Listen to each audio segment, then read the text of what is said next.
So thank you all for coming. Tonight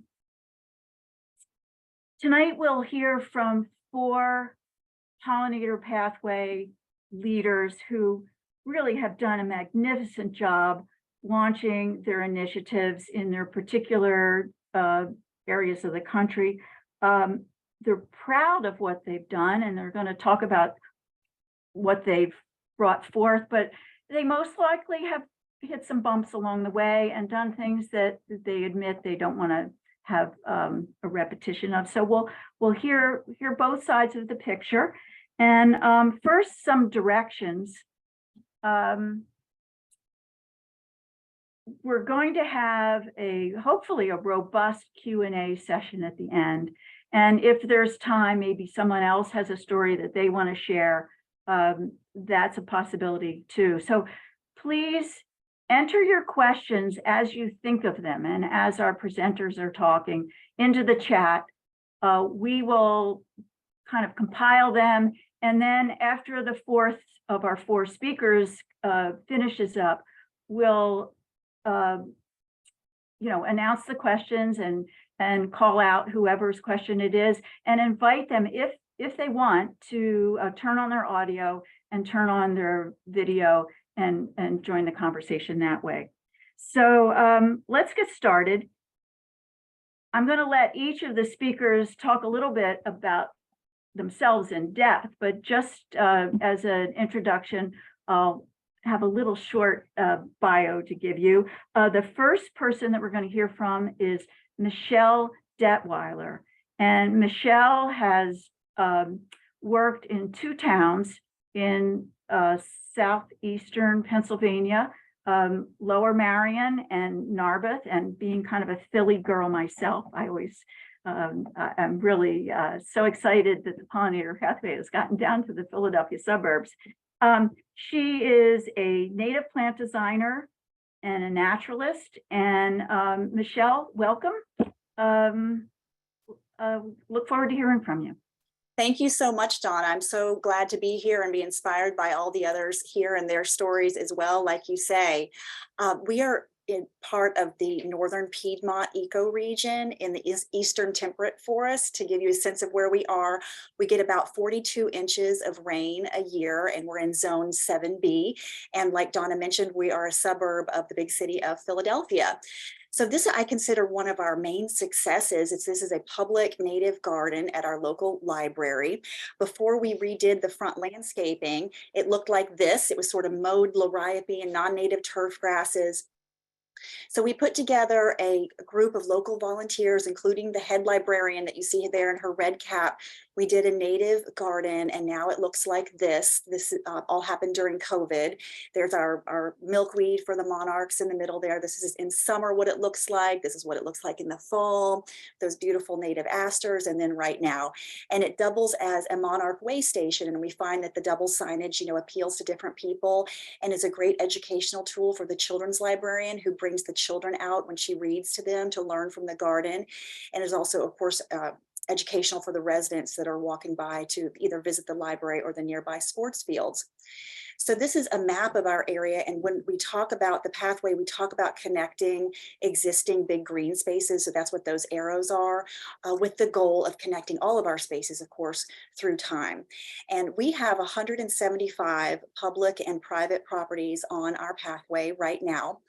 When we first started, which was in 2020, I looked at the map of the pathway and it looked like this. I happened to take a screenshot at the time because I'd heard a podcast with the author of the Pollinator Victory Garden, and she mentioned the pathway, and so it inspired me to look up the map, and I thought, oh my goodness, Pennsylvania's not included.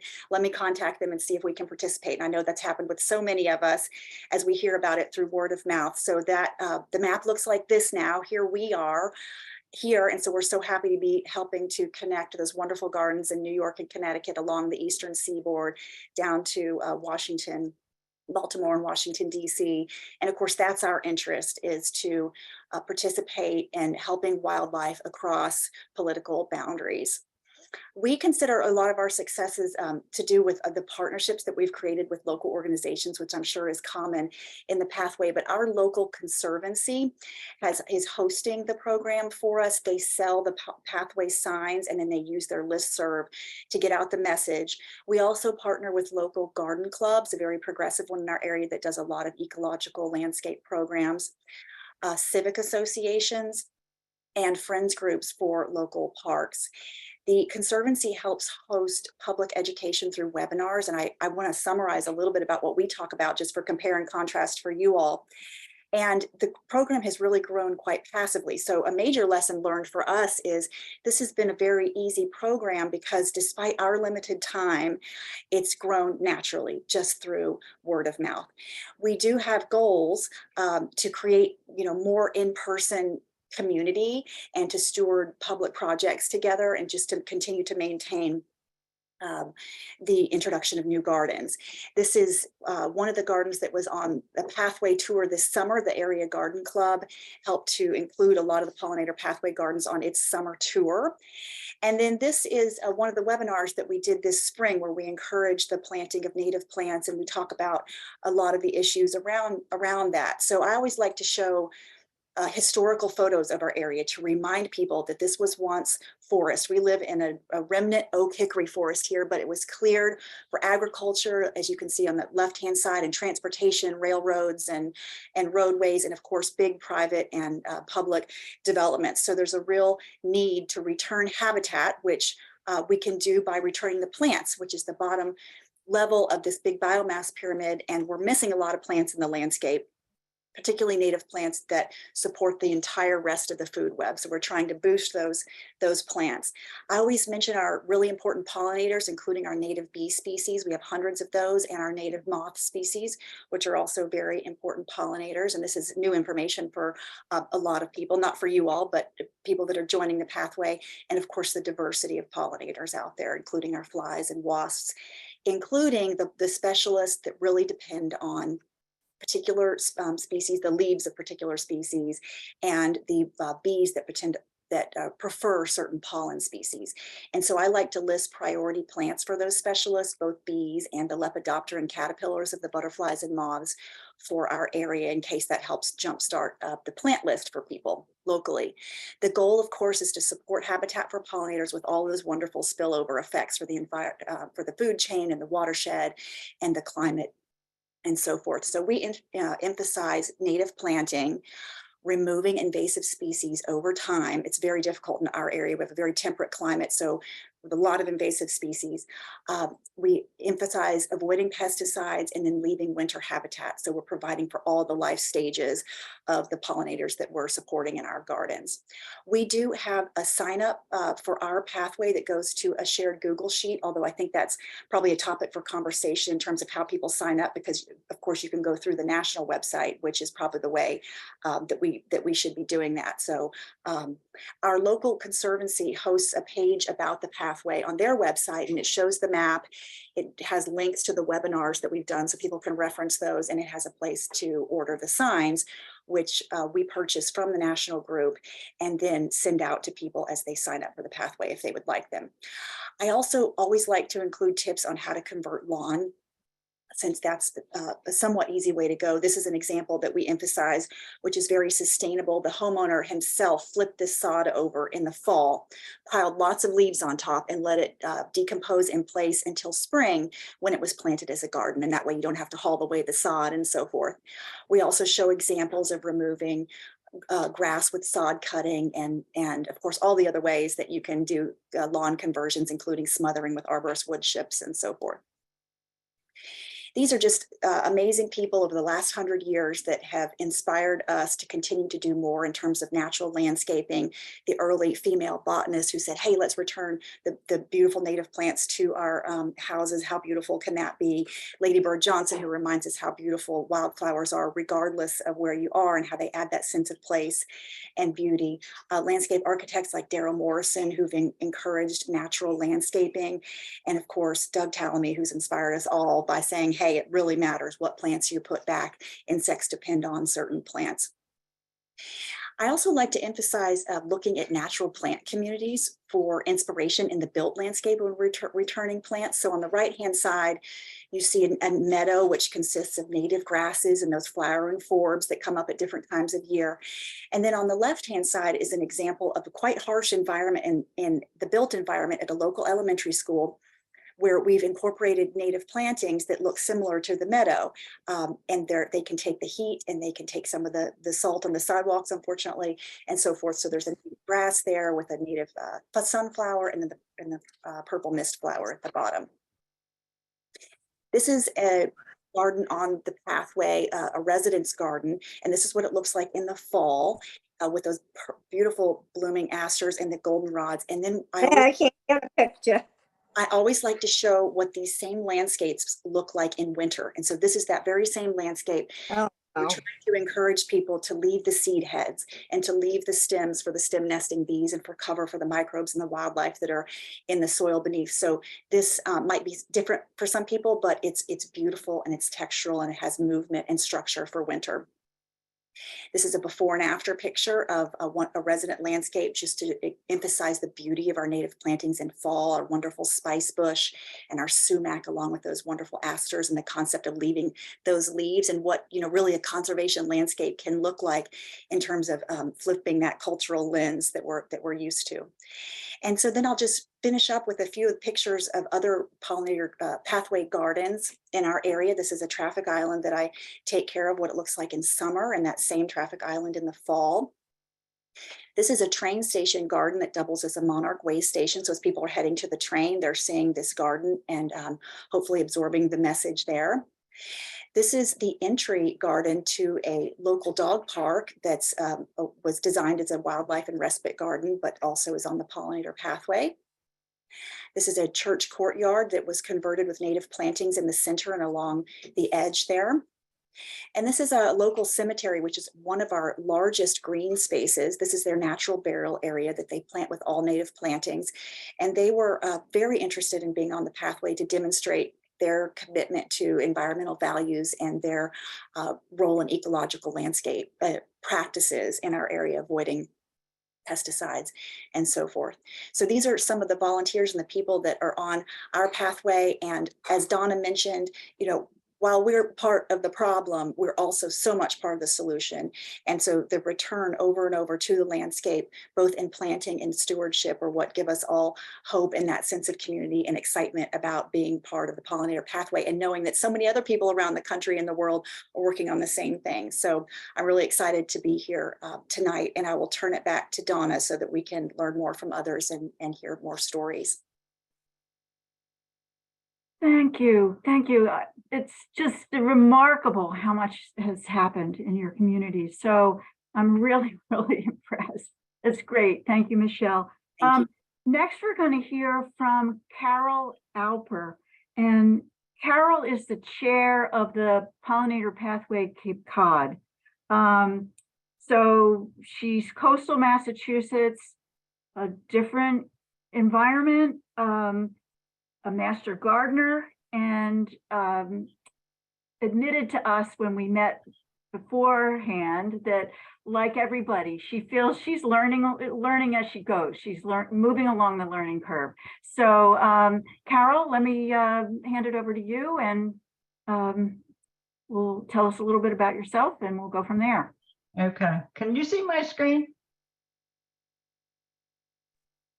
Not Not yet. yet. Oh, you're not yet, not your slide. Okay, I shared it and it didn't come up. So give me a second. There you go. Okay. Okay.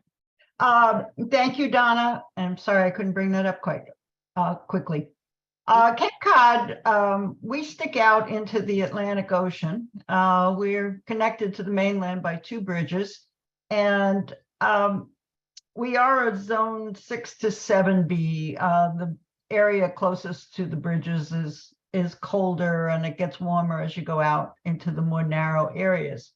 Cape Cod is a tourist destination. Our population triples in the summer from the year-round residents. And it's a great opportunity for us to talk to people from all over the place, all over the country and all over the world, about pollinators. We started out, we started out as a group of 9 organizations and 13 individuals. It was the height of COVID, and a few of us were working on cleaning up a park where there were a lot of invasive plants. And it was an outdoor activity, and people were saying, well, what can we do next? And somebody said, there's this group called the Pollinator Pathway. So we looked into it, and we found out, which was a good way to start, is that there was a website that we could launch on pretty easily, and we could put together some materials. So a lot of the initial work that you have to do to start a pathway, it was easy for us to do that. And we decided that we would talk to individuals, different groups, and try to get them to join the pathway with us. I do not have a picture of our map, but when we first started this, I believe we had 3 butterflies. We now have over 200 butterflies, and we're working on covering the entire Cape from the tip of Provincetown to Sandwich and Falmouth. We're determined to get that entire map covered with butterflies. We decided when we started to keep our message simple. We asked people to add native plants, subtract lawn, reduce their use of chemicals, and leave the leaves in the fall. We felt that talking to people one-on-one, if we kept our message simple, it was easier for people to get on board with what we were trying to do. But surprisingly, people gravitated to it. We didn't have to persuade too hard. So we're now up to 36 organizations. We have most of the garden clubs on the Cape have joined us, most of the conservation trusts, some progressive nurseries that are promoting native plants, and progressive landscapers who are doing the same. And then a host of other organizations that are concerned with the environment of Cape Cod. Our environment here is very fragile. I mean, we are a big sandbar. Our water supply is fragile, and we have to take care of this environment. It's a very fragile landscape that has to be preserved. There is a tremendous amount of conservation land on the Cape, but right now a lot of it is being overrun by invasive plants. So we're working now with the conservation trust organizations to see if more native plants can be put in and the invasives can be cleaned up. So when we started, we looked around for organizations we knew, and we knew that there were some native gardens planted already, and we talked to them to get them to join the pathway. When people join our pathway, we provide them with a packet of information, with the logo, with a plant list that's specific to Cape Cod. So we try to get people jump-started with what they need to go talk to other people, because this really is networking. This is getting one person, one group to talk to another group. I'm going to talk about some of these gardens quickly. The Association to Preserve Cape Cod, they do a lot of environmental work. They are trying to preserve our water supply and our environment. They have a great website, and they do a lot of really good work. And they planted their building, their office building, with a native garden. We tell people that these gardens that I'm going to talk about are all available to the public. People can go look at them, go try to learn from them. So we're encouraging people to learn from these gardens. The Nauset Garden Club has been maintaining this wildflower garden at the Museum of Natural History for 35 years. It has a wonderful selection of wildflowers, but now they're adding more native wildflowers. And this garden is also labeled with all the plants so people can see individual plants and what they look like. The Audubon Society in Wellfleet, they have had a native garden for many years. This garden does change over the years. They do change the plantings, and people don't walk into it. They kind of walk around it. and they're doing a lot to educate people. That's a wonderful wildlife sanctuary with wonderful hiking trails, and it draws a lot of visitors from all over. So it's a very good demonstration garden. In the town of Chatham, there was a building that was built in the 1800s. It became the headquarters. It's the Mayo House. It became the headquarters for the Chatham Conservation Trust. And it started out with grass in front, and now it's been replanted with a native garden. The Harwich Garden Club, which was one of our early members, they maintain properties all over Harwich. This Thompson's Field is 57 acres, and another area where people go hiking and walking, and they've planted a native garden there. This is a small garden in the town of Orleans, where the Orleans Improvement Association put in a new walkway. Started out, it wasn't all native plants, but a few of us were involved in that organization. And when things died off or the bunnies ate them, we replanted them. The bunnies still eat some natives, but we're working on that problem. In the town of Hyannis, if people don't know, that's the major area where all the ferries go to Nantucket and Martha's Vineyard. The Business Association approached us, and there are 100 planters along Main Street, a big tourist attraction, and they decided last year to plant them all with native plants. Many of them have survived because they were perennials, and they're revitalizing those planters this year. And it's a beautiful display. During the Hydrangea Festival, which does take place on Cape Cod each year, the Master Gardeners act as docents on Main Street and walk people around and show them what's in these planters and talk to them about it. So it's become an attraction on Main Street in one of the busier towns on Cape Cod.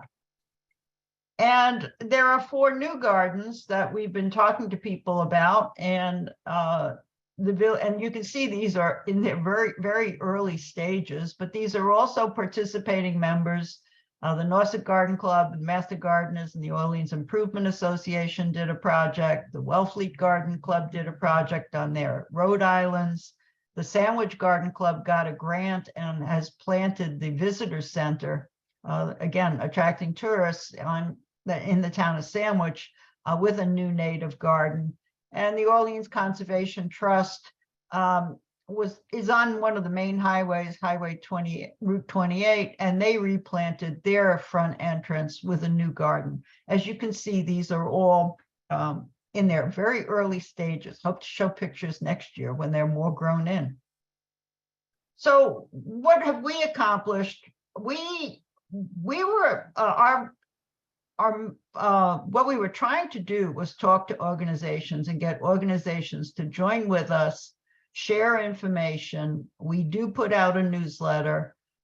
We are trying to get each organization to carry the message. You know, you can multiply your message when you get other people involved. So we're trying to make it easy for other people to do this. We've got the Master Gardener Organization involved in speaking engagements.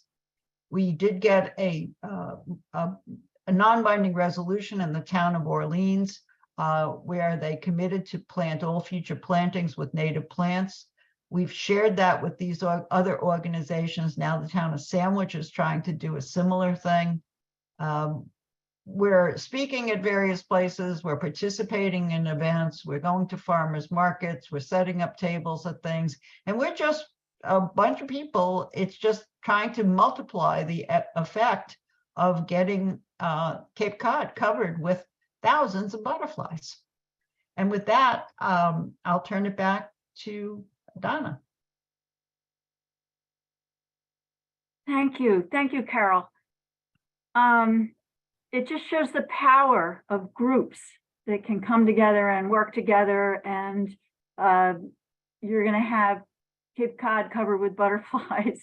If it isn't by the end of the summer, it will be shortly. So that was really great. Next, we're going to hear from Susan King in Central Ohio. Licking County is east of Columbus, and I believe it's the home of Denison University, Granville, Ohio, and not exactly the plains, but a partial eastern temperate forest, and certainly ready for conversion to the pollinator pathway. So Susan, do you want to get started here? Great, thank you, Donna. Yes, so coming to you live from Central Ohio. For those not familiar with, I know there's folks from all over the country, just a little orientation. Yeah, east of Columbus, Licking County, soon to be home of Intel, which is locating a giant semiconductor plant and is bringing with it a lot of development to our little county here east of Columbus. Local developers are calling us the new Silicon Heartland. All the big tech companies are locating here on the western part of the county, and yeah, it's sort of it's rolling. I grew up in Northwest Ohio, where it's super flat. Here and is more like the foothills to the Appalachians, so it's rolling hills, but previously forest. Newark is the county seat. The county overall has a population of about 180,000 people. And yes, home to Denison University, my alma mater. So Pollinator Pathway, just to give a little kind of origin story, and our town, a college town, was getting ready to unveil a public art installation here on the main drag in our downtown. And so it was covered up with this tarp, and there was much anticipation, and it was leaked out that it was going to be butterflies. And I was walking with a number of kids in our 4-H club, and we saw these beds here on the left, and I'm like, oh my, these look horrible. This cannot stand. I was like, if this is going to be a butterfly themed little pocket park, there's not a single plant here that would support a butterfly. It was mostly thistles and daylilies and weeds. And so that sprung us into action, and our 4-H club looked to adopt this little pocket park and showed a little love. And so this is really how it began, of just one little kind of small pocket park in our downtown that we planted entirely with native plants, all with child labor of the 4-H club. But I gotta hand it to them. They went, because our town is highly zoned. It's a historic town that is notorious for all of its regulations. The kids presented it to the village government, went before council members. I went before the owner of the property and presented it. And anyway, it was a big focal point in our community. There's a few of the adorable smiling faces, including my son here, who helped make that happen. So that happened last September, I guess it was. And like a lot of people, we were inspired by Doug Tallamy's work and books. And I had a funny sidebar that like, I had forced my husband and son to watch one of his lectures on YouTube as a family, and then joked, and my husband, who works at the university, is like, wow, he's a really good communicator on scientific, not all lectures are. And so I was like, yeah, wouldn't it be great if he came to Denison? He's like, yeah, I'll see if he can come. And so literally the next day he reached out, and our little college town welcomed Doug Tallamy to a talk and public lecture in December. But what was really neat about this opportunity was the number of local organizations that came together to host him and offer a series of events. So it was not just a one and done lecture and everyone goes home. We had a luncheon with local landscape professionals. We had a really impactful kind of walk and talk through the Denison Biological Reserve, where we came away with an overwhelming feeling of dread with all the invasives that are plaguing this jewel of our community. But anyway, and his public lecture, which brought 600 people, which again, our town is small. So that was a huge event. And so everyone, like, you couldn't walk around our downtown without people buzzing about how energized and excited they were. Like, we've all seen him, or if not live, read his books, or, know that passion that he stokes. And so we had this committee that had brought him together, then said, okay, now what? What's next? Because we focused all these weeks and months on preparing for his visit. And so I, as Michelle earlier mentioned, like saw a webinar where Pollinator Pathway was mentioned. And I was like, hey, this is kind of a neat framework. I'd love to be able to continue to have these various local organizations work together and collaborate. And have kind of some joint events. And so thus the Pollinator Pathway and Licking County was born. So while most of us are concentrated in Granville, there are a number of organizations across the county. Thus we decided to go on a county level pathway, but here I won't read them all here. But these are the organizations that are currently involved, and a big tip of the hat truly to the libraries. They've been an incredible ally. As well as the land trust. So we have kind of a steering committee that meets with representatives from those various organizations. And then I helped put together a very basic website, but one that we wanted to, while we could have a page on the kind of the network or the national organizations, we wanted to be able to update it regularly and have a lot of our partner events listed and be able to edit. So this is actually a Google site, which is free. And if you're used to Google Docs, it's a really easy way to create a website and without monthly hosting fees. So for those communities that are considering creating their own Pollinator Pathway, I give it 2 thumbs up in terms of ease of use for platforms. I think I paid $15 for the lickingpollinatorpathway.org name. So it was really easy. So just a quick little pro tip. Some of the activities we're still very new. This all came together literally this spring. So we've been active, however, in all of the major community events. One of the most popular and what we've also done too is the various partner organizations that have events, we cross promote them, and so call them Pollinator Pathway. So even though we're not organizing them all, we had, especially in April for Native Plant Month, there was, I don't know, 24 or 2 events. Let's see. Oh, there we go. Sorry. One of the more popular events that we did was our town had a 43023 day on 4/30/23. It's like this. Our zip code would also match the date of the year, and through this big party, and our 4-H club grew milkweed plants from seed. You can see they kind of sort of overseeded them here in this little cell pack. They eventually divided them up and we gave them out on that day. So they were adorable, of like just shouting from the street corner of free milkweed plants. And that was a really great way to engage people. We did have seed packets that we had, but I find that people are intimidated if you're not a gardener, and people have scattered seeds and had trouble growing it. But by providing these little baby milkweed plants, people felt empowered to be like, I can do that. I can plant that. So they set up, of course, in the pollinator, in the little butterfly pocket park, which had the newly installed Pollinator Pathway sign, as well as some very creative paper mache caterpillars and chrysalis that the kids helped make. And then finally, this is actually from today's paper.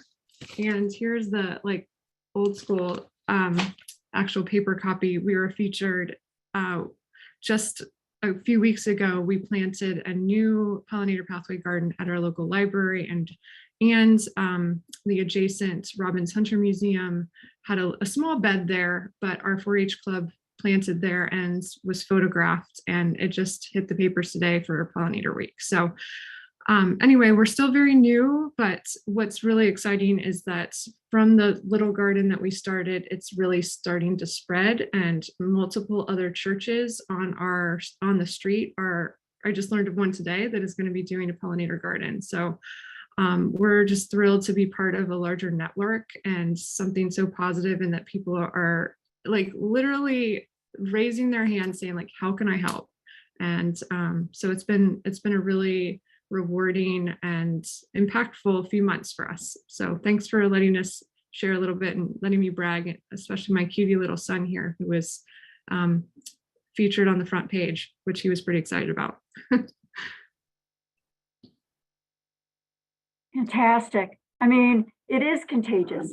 The same thing happened in Connecticut. It was only going to be in one town. And before we even could blink, the town to the north of us, the town to the east of us, the town to the west of us said, hey, we want to do this too. So it's just inspiring to hear the energy, and it's great. Thanks for your story, Susan.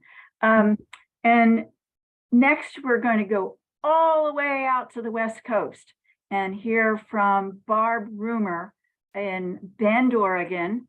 Again, a completely different environment, high desert, right, Barb?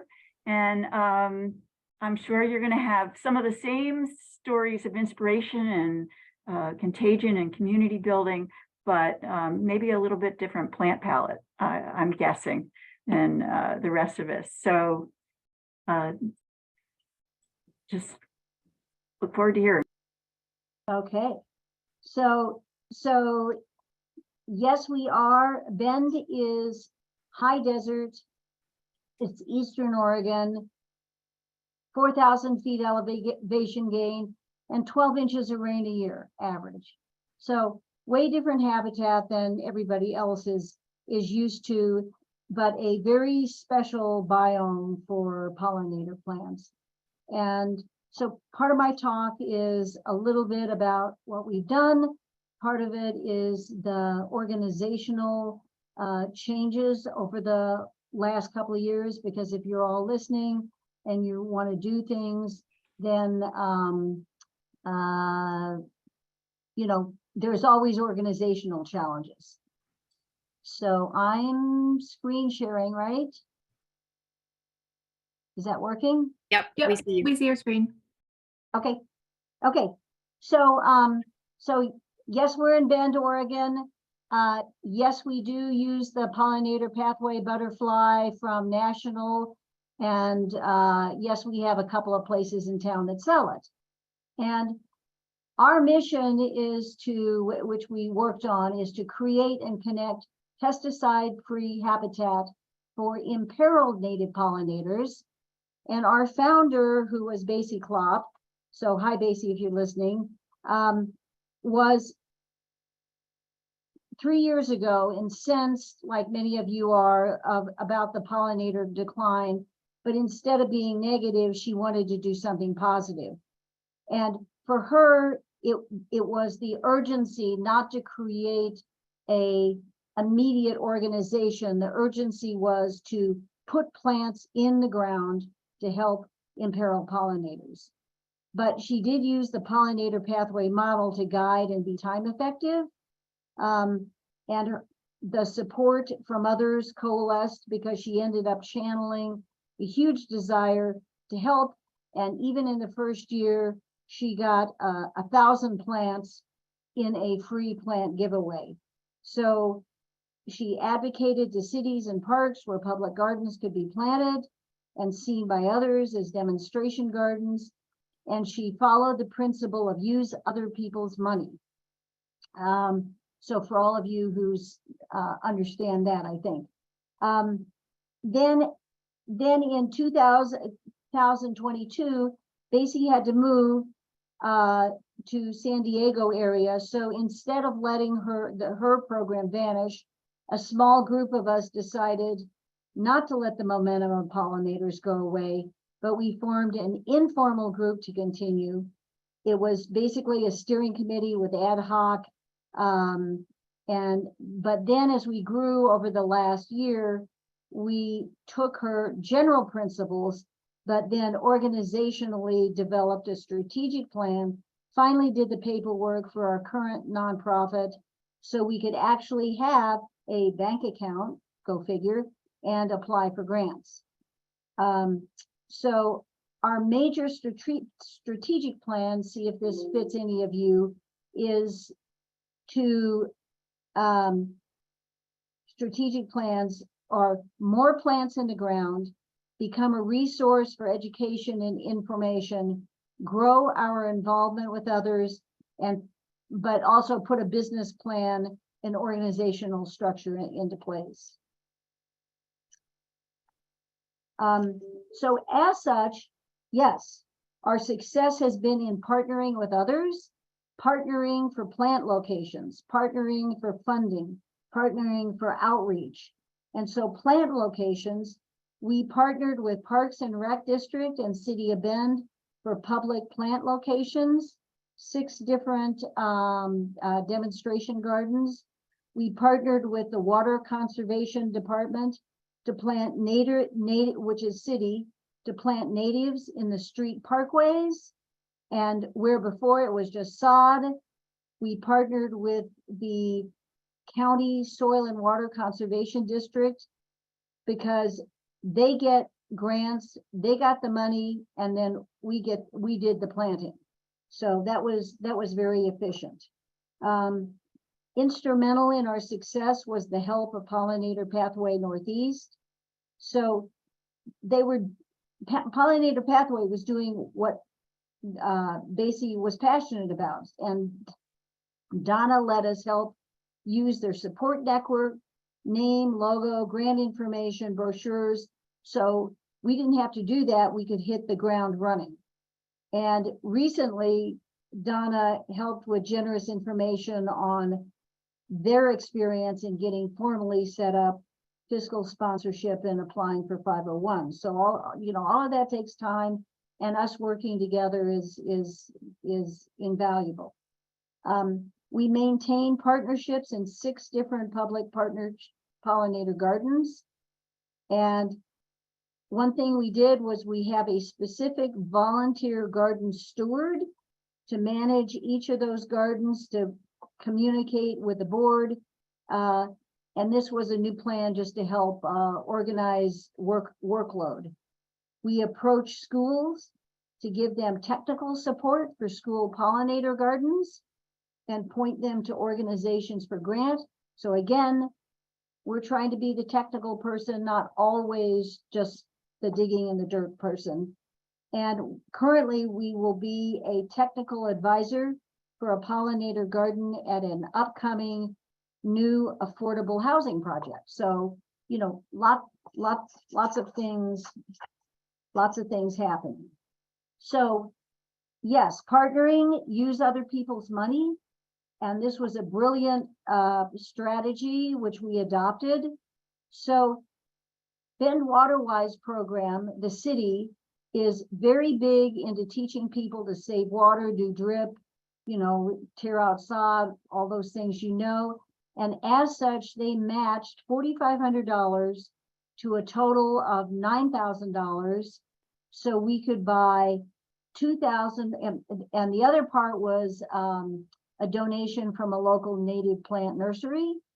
So 2 totally different organizations, $9,000, and we could buy 2,000 plants for a free giveaway, which was very successful. We distributed 6 plants per family group, and obviously encouraged native education, water saving, pollinator health, all the normal. Use other people's money. Endangered Species Coalition does have money for plants, and we helped a school receive $1,000 for many plants in their school pollinator garden. So we advise, they work a great combo. And our local visitor bureau gave out a grant for dark sky ecotourism. And then we were a part of that for developing a night pollinator garden, go moths. Those using other people's money instead of us always fundraising is fabulous. Oops. Another strategy is grow the involvement with others. We created a list of current and prospective strategic partners. The most important people who support our work, either financially in advocacy. Our contact idea always was, how can we work together to support our mutual goals? So yes, government agencies, there's a worthy environmental in that helps with really big restoration projects. And they're a technical source for us and for plants. And Parks and Rec obviously is strategic for us in funding for plants. And actually they gave us a little bit of money for plants and for signs. So we also created a list of all the other groups in town that we want to have contacts with, retail stores, large environmental nonprofits. And so we're continuing to be in contact with them. We also contacted all the normal national and state environmental groups like you all do, Xerces, National Pollinator Pathway, Oregon Bee City programs, the state extension services, Beyond Pesticides. I mean, and you probably know those, but having those resources for research or giving out information to others is always stuff we can use. Yes, so partnering with people, partnering with others in outreach. We want to educate, advocate, and be a trusted resource. So highlights of this year is, yes, we did a new website. And as you can see here, this is one of our star things of this last year. One of our fabulous people on our board created this whole Central Oregon native pollinator plant list. So it's for us specifically, because so many resources are for wet side and don't apply to us. So as you can see, lots of columns, colors of the you know, what month, the color of the flower, and what sort of pollinator visits them. It just is a incredibly great, and this goes on for like 4 pages. So this is just 1 page. So that was a real highlight of this year. Whoop, sorry. Ah, I missed. Well, how do I go back? If you reshare your screen, you can use the arrows on your keyboard. Well, right. Or if you click on the slide and press from current slide, that will also get you there. I can't.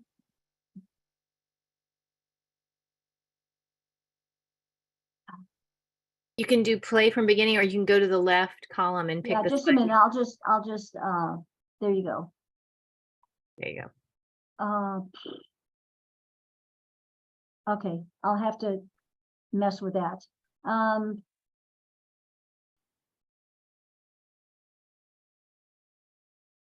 Okay, so we're always, another handout was on plant natives, how to plant native plants, including mycorrhizae. We have special handouts for how to deal with pesticides or using organic alternatives. We're now using QR codes to save money and to point people to our website where there are all these resources. And, you know, we're developing educational signs for 2 of our demonstration gardens. People pass by these gardens all the time, didn't even know that they were a pollinator garden. So we're doing that. And obviously we're always looking for pollinator research to put in our newsletters or on our Facebook site to pass on to people for that sort of thing. Successes. We've had lots of successes this year in, in events. We're always busy. We're always having tabling events with with neighborhood associations and Earth Day and other things. We'll have had 10 different tabling events this year. We have community plantings in public spaces, we'll have seed collection and packaging in the fall with training. And our big, yes, 2 years ago, we had Doug Talamay Zoom. But this year, our big kind of event is with the Oregon bee health guy in all of Oregon, and he's gonna come down to Bend and talk about Oregon bees. And we're always passing on webinars on plant health, and a couple of webinars that BASI actually developed have been published and are available for everybody in the library. So our biggest successes this year are we're online to put 3,000 plants in the ground, and our website is complete. So that's a reference material for all of our people. Hundreds of people are starting or expanding their pollinator gardens. And we have I don't have the specific data, but with all our tabling events and people signing on to our website, we know that's happening. We just organizationally, we completed our strategic plan with objectives to keep us online and focused. We're now a nonprofit. We have a marketing plan, and our social media stuff and newsletters are happening. And, we went from just a few people in our newsletter to probably over 600 people on our Facebook link and 300 in our newsletter link. And so we feel like we're doing pretty well for just a couple of year-old organization trying to get out the word for what we do. So there you go. Fantastic. You've just grown so fast, but in a way, it's just such an exciting thing, and people just want to know what they can do too and join in. And we've heard that from everybody. So at this point, Louise, have you gathered a few questions? Yes, we have lots and lots of questions. Oh, wow. Okay. So I want to, hi, everybody. Thank you to the speakers. That was so inspiring and so different and great to think about all of this happening across the country. So I'm going to just say some of these go through some of these questions and invite you, if it's your question, to unmute and add to this or start the conversation here. The first one actually was emailed to us by Judy Mihuk. I don't know if I'm saying that name wrong, but I've been talking to Judy on email the last few days, and I know that she is near Pittsburgh. And Judy has 3 questions. So Judy, I don't know if you're here, but if you are, you can unmute and add to this. But the first one is, how important is it to get a page up for my town on the main website? We also have Jana Hogan here, who is our webmaster and is going to be better at answering a lot of these questions, maybe that have to do with things like that.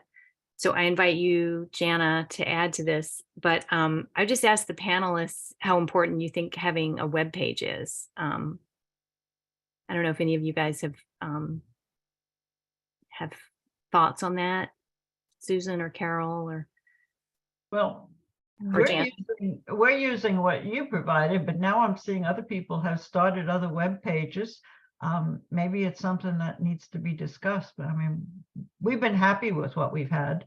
But as we're expanding, I'm seeing some things here that I'm learning about. Yeah, Jana, do you want to talk about like different things that different towns do? Yeah, I know as I think we've discussed today, it's, the way this process has grown. And in some areas, like Susan's saying, they're a county. I see Bethany Berry here from Vermont. She's Addison County, Vermont. Some places are growing in a county. Carol, Cape Cod, and there's so much more going on than we can do on that one page. I feel like we're going to end up needing to, our goal is just to help get the word out to people and share the work that you're doing on the ground. And so every day managing the website, we are working towards just getting those stories out, getting examples of projects, that have worked. If you want to have your own website, that's great. We'll just link to it, just like we've done with many towns throughout the country. But I do think it's really important to have a web page, have a web presence, have even a Facebook or social media presence, because a lot of incredible work is being done. And, our goal, our job is to outreach and share it and let people know about the work that's being done. And hopefully they will replicate it in their own towns and counties and cities and neighborhoods. Yeah, and if people in your town are wondering about it or interested, they can find you that way. It's a good, because we get a lot of emails like, is anything happening in my town? And if they can look and see you there, they can just find you directly. Jana, the next question we were kind of talking about before everybody signed on. Judy's question, how do people keep track of who has signed up? And Michelle and Carol do it different ways. So we wanted you to talk about the best way. I think there are a lot of different ways to do it. I mean, we have, or on the national level, we have Join the Pollinator Pathway. So when people join, they give their address, and if you are organizing an event, sending out an email newsletter, anytime you're doing that, all you need to do is send an email to our general mailbox, info@pollinator-pathway.org. And we can share with you the people who've signed up within your town community. And I think, Susan, I started sending you all of Ohio, because you were the first, organizer to sign on. I was like, hey, I'm just going to send you everybody, and you can determine whether or not that's going to be a good reach for you or not. And I believe we're doing the same with Addison County and many other places. So, So that's probably the best way, is to go through you, like everything, Jana. We'll go through us, and then we'll add to your list. But if you feel like, because some other places are collecting their own signups, which is great, but we hope and encourage those organizers to also have people join the national movement, because there are a lot of there's a lot to learn from our newsletter. We send it out 4 times a year. We don't actually send a lot of emails out. I think we're really respectful about that, but we do send out notes when it's relevant to our audience. So. And there's one more question from Judy, which is a good one. What strategies have been most successful for helping folks wean themselves from pesticides? So people probably have lots to say about that, but I wanted to ask Barb Rumor. I know from emailing with Judy that she is in a homeowners association, and she was trying to get the homeowners association to change their pesticide use. And Barb had mentioned what has happened in Oregon around this. So do you want to? Yeah, there has been, anyway, a state law was passed last year with a lot of background and a couple of years work before that, where it's state law that any homeowner association that actually takes care of your front lawn or all your lawns is now, if the owners themselves want to opt out of pesticides being used on their property, then there's just a notification thing, and so the landscaper has to not put pesticides on your particular property in that HOA. So, and I can send people specific information on how that, but that was a big groundbreaking law to help push HOAs to actually start thinking about what their landscaper does. So yes. And I think that works with individuals as well. That's the advice that I always give people when they ask that question, is ask what is being used, and then you can look it up and read about the effects on pollinators and human health and pets and all of those things, and share that with them, because I think a lot of people just don't realize, what is going down. I don't know if anybody else has anything else to add on that. Or I will go on to the next question. Julianne Banker, how can Pollinator Pathway native plants be promoted on a local level? What are best ways to promote this in my town and even elementary schools? Does Pollinator Pathway provide introductory plants to get people started? I'm thinking of my abundance of black-eyed Susans in my own yard. Additionally, to get fellow townies to give up their perfectly green lawn, chemical-laden lawns. Thank you. I don't know, ideas from from panelists on how best to promote native plants locally. Michelle, do you want to chime in on that? Sure. I think, for us, it was really doing the webinars to talk about the beauty, and really focusing on beauty appeals to people as a sometimes even a side of the function, and returning or showing pictures that demonstrate that. So, and the plant giveaways were also very effective for us, as others mentioned as well. And then just partnering, like everyone has said, partnering with an organization that can get it going locally. Yeah, so the Pollinator Pathway, the national organization, we don't have a means for providing plants like that, but locally, if you can get a local grant or partner with the town or a landscape, a nursery or something, you can usually get plugs or seeds to give away in some way. Okay, I'm going to kind of race through these. This is from Christine Kulikowski. Many of our native gardens use shredded tires on their pathways. Could organizations like this one spread the word that hundreds of people are allergic to rubber and latex and cannot walk on these trails? And tires also leach toxins into the soil, which is completely true and is a really good point that we focus on pesticides, but obviously, like all chemicals, like those into crumb rubber are bad for wildlife and water and pollinators. So that's a good thing for us to add, I think, to our message. I don't know if anybody has anything else to add on that. It's a good idea. And then Marian Yaglinski says, my biodiversity group is working on securing a rights of nature law for our community because we are having a problem with residents using mosquito spray companies that cause drift and kill our pollinators. So this is a huge problem everywhere. I don't know if anybody, Barb, you're shaking, you're but nodding, and you're on the coast. Do you have thoughts on that? Well, drift always is a problem, and I'm not on the coast, I'm in the mountains, but I'm sorry, I was thinking drift Carol. is a problem. Drift is always a problem, and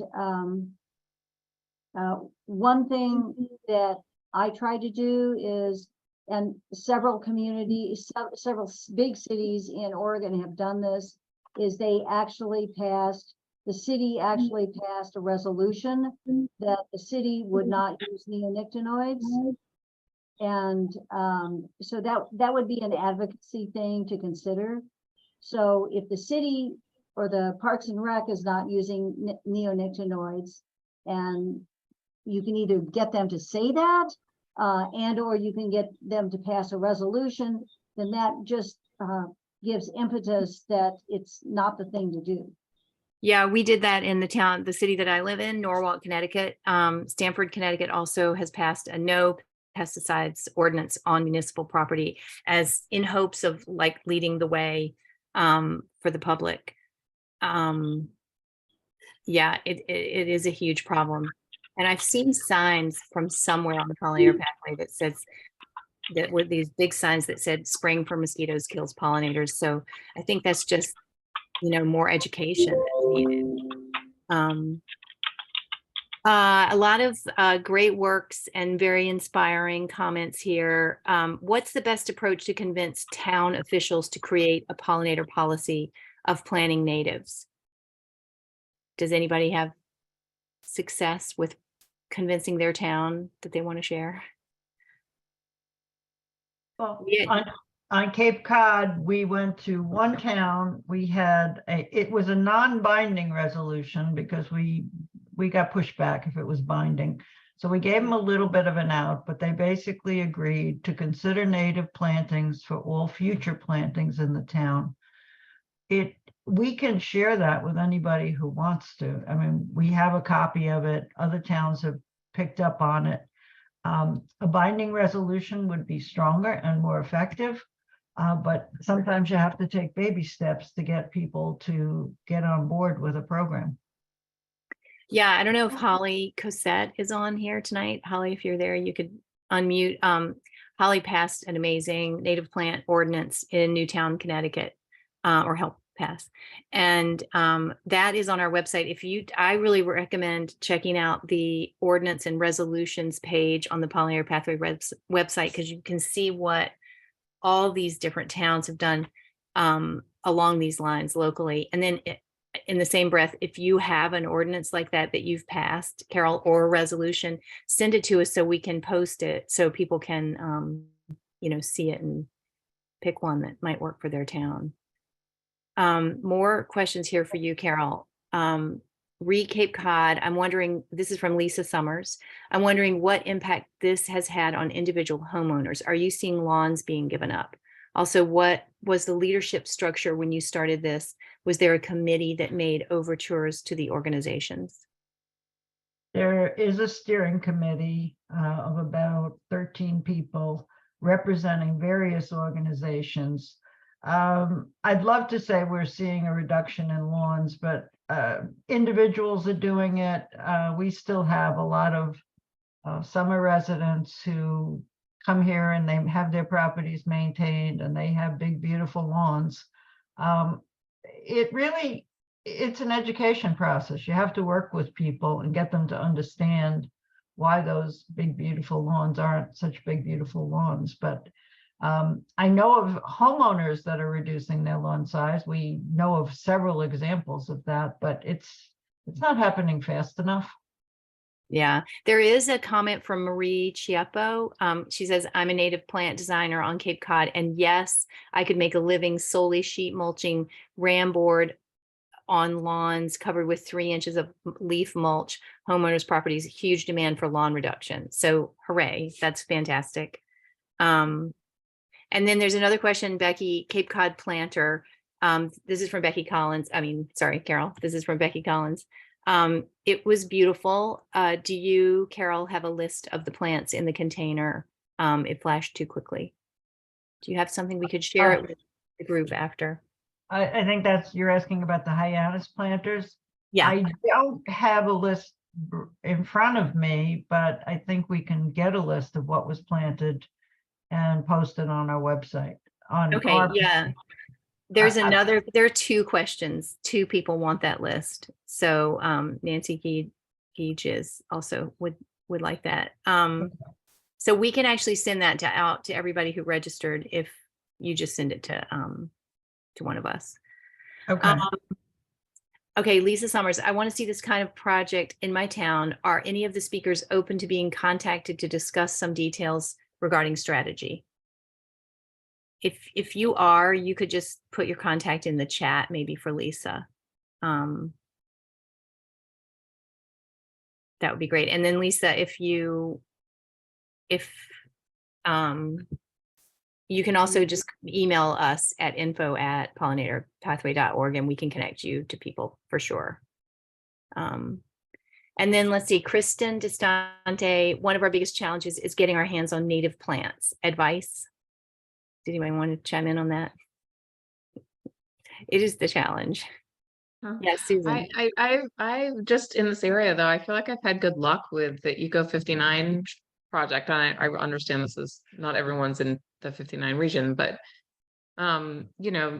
getting those plugs starting from seed is fantastic, but you really do get a jump if you can start from plugs.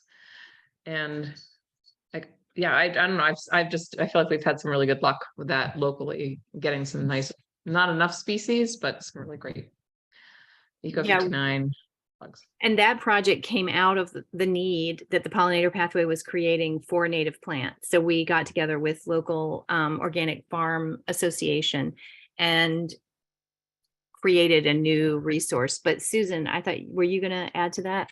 Oh, well, I was just gonna say, we've had some luck. Granted, this is on a very small scale of doing winter sowing methods. So utilizing milk jugs, which is a really low cost, easy way to grow the plugs from seed if you have the time. We did a number of winter sowing workshops, and literally so many people had milk jugs full of stuff, and some of which are now, you know, pretty decent size to be able to transplant out. But it's surprisingly easy, and one that people were really receptive to. So, And cheaper, I a lot think. cheaper. Yeah, when you start adding up, even with plugs, it's cheaper than the landscape size plants. But when you're doing anything of any scale, it's like, oh wow, yeah, you need to find cost-effective ways to fill that space.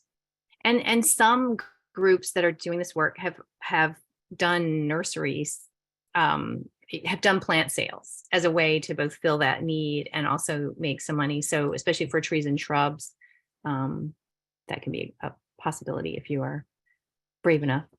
Yeah, but I think that also identifies another place where if the national group could help provide some of those, you know, particularly in the winter months when people can't be out in their gardens, to be able to get some additional information to make that kind of winter sowing accessible. And yeah, actually the winter sowing blog that we did this year, Jana, I think it had more clicks than anything we had ever published. So yeah, it was definitely, that's a great idea. Okay, I'm going to keep going down because we have so many questions. Meadowscape, this is from Barbara Passero. Meadowscaping for Biodiversity in Waltham, Mass. Has a two-part mission. One, environmental education program that empowers youth to plant pollinator gardens and meadows. Two, meadowscaping business, plant gardens and meadows for customers. We have developed creative games and activities for pollinators in a pickle Jeopardy game. So yeah, so she's just letting us know what those guys are up to. I don't know if you're here, Barbara. You want to say more about that? Oh, hi. You could unmute if you want. Do you see your mute button? Oh, there's unmute. There you go. Okay, great. Well, it's really an exciting program, but it's like, even though it's 10 years old, it's like in its infancy compared to what Barbara Rumor told us. I don't have anything as great. I mean, I have customers that I sell meadows to, and I have high school students who put in the meadows, but I don't have the influence that Barbara does. I mean, people here in Waltham are very much tied to their lawns. I have 5 or so customers I put in gardens for this year, but it's nothing compared to all the lawns. I mean, some people, the bigger the house, the bigger the lawn. It's a slow process of change, I think. But you know, I feel bad because I want to have it move faster because I know what the world is, what's happening in the world, and yeah, but it's very hard. So this is a math we do for our education project. That's excellent. This is it's a swallowtail and with the phlox on the side. I love that. I see it's a double mask for 2 people at the same time. Very cool. The paper mache monarchs, Susan, on your slide got a lot of comments as well. Those are cool. Oh, great. Yeah, Rob Sauerhoff says, what about working with your local ag extension master gardener program? That I know that lots of groups do that. We definitely do that. Rob, just reading your comment there. I know locally we work with master gardener programs on some pollinator pathway projects that I work on ongoing. So that is a great idea. Is that what you were going to say? I see you have your hand raised. Okay, silent. Yes. Okay, great. Yeah, that's a great Can you hear me? resource. Yeah. Can you hear me now?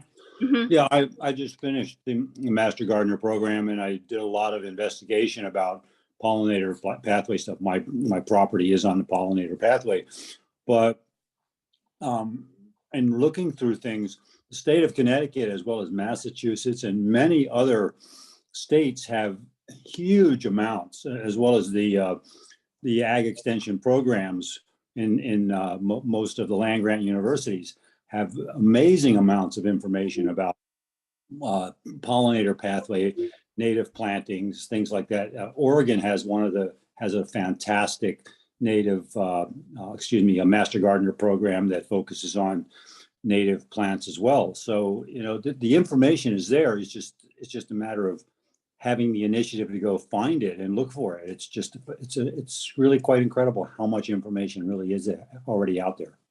Yeah, it's cool. And the Master Gardener interns have to do community service projects. So they're good people to get out there planting things, in my experience. Bethany Barry says, how about a license plate decal? Ask me about my pollinator garden. And Donna, do you want to talk about that? We have that's come up a few times. Well, we've looked into, at least in the state of Connecticut, in getting a specialty plate. And it's a process of pre-selling hundreds, which I think we could do.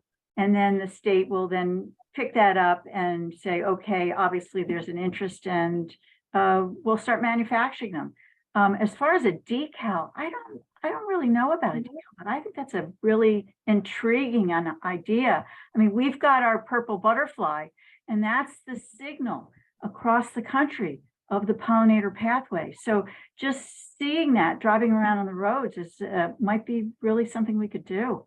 And Bethany, we are setting up a new store, right, Jana? We are going to have T-shirts and hats, and it's coming. So maybe decals can go into that store. Yeah, that's a great. Yeah. We Yeah. have on the Cape, we have a car decal that can go on your window. It's small, That's cool. but we did produce that. So Very cool. Mary Hogue, who's on our board, has a great question. Does anyone have pollinator curriculum in their schools that is NGSS aligned? So for the science standards, we're trying to do that in Fairfield. We actually are working with a school in Norwalk where I am. And it's part of the curriculum, but is anybody else doing that? Because we would love to know. Xerxes has a lot of good curriculum for kids. Yeah. Yeah. Yeah. Barbara, you as well?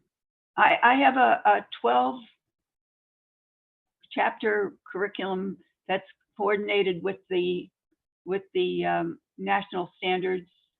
And we just did gardens. The teachers did the pollinators in their classroom, but we did a garden with two groups of second graders.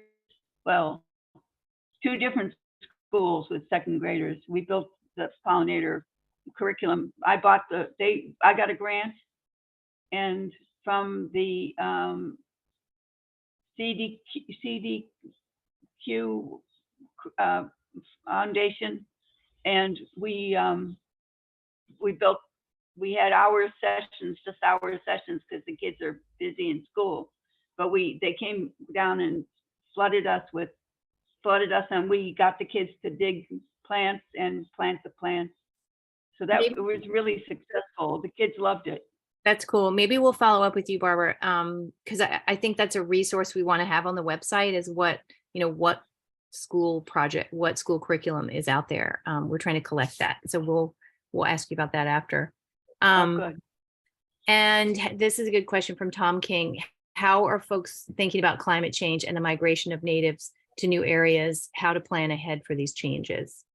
Does anybody want to talk about that? I mean, it's a planting question of bloom time being off from our pollinators as they emerge. We know is a problem. Or I don't know, Tom, do you want to comment on that if you're here still? It's a challenge, I would say. I guess we're thinking, Donna, just recently we're trying to decide which native trees to plant, and sugar maples came up, and Donna was like, well, it's getting too warm for them. So, we shouldn't put those in. So I guess that's some of the thinking, is how we change what we plant. Louise, I'd like to comment on that. Yeah. I encourage people still to plant natives that are regionally native in their ecoregion. I mean, you might think more southerly, including species that are more southerly, but still within your ecoregion, because I hate to see us accelerate a process by leaving plants out that we're not sure about how it's going to play out in the end as the climate changes. And it also might be worth thinking about what kind of planting you're doing. If you're doing a restoration, I think it's important to include locally native plants, especially or in a big natural area, because those are going to reseed, and hopefully some of those, you know, sugar maples will be more heat tolerant going forward in that sort of setting, knowing that we might Yeah. lose some, but that some are going to, you know, naturally select through genetic diversity to make it. So I always like to be optimistic and still plant what's locally useful to the pollinators at this moment, knowing that we might lose some. Yeah. Okay. That perfect. That makes total sense. There's another comment on the chat. I don't know if you guys have seen it, that go to celdf.org for information about rights of nature law. I mean, we're all watching the trial, the climate, the kids being suing the state of Montana. I don't know if you guys are watching that, because of the constitution of the state, you know, requiring a healthy environment for people. We're actually working on that issue in Connecticut too. I mean, this is not something we've really focused on broadly at the Pollinator Pathway, but I'm glad it came up here because I think it's a really important thing. I don't know, let us know if you're working on issues like this, because we want the website, right, Jana, to just be a place where we share these ideas and inspire each other. So yeah, keep us updated and send us what you're doing. We'll post it. And then Kristen Distante says, does anyone have a roadmap for setting up a 501c3, tax implications, et cetera? And there's been a lot of discussion under that. And so I think a lot of resources were provided to Kristen, but we just recently did it. So you can also email us. Donna really led the way through that, but we have answers to those questions that we can talk about. I don't know if anybody else has comments on that.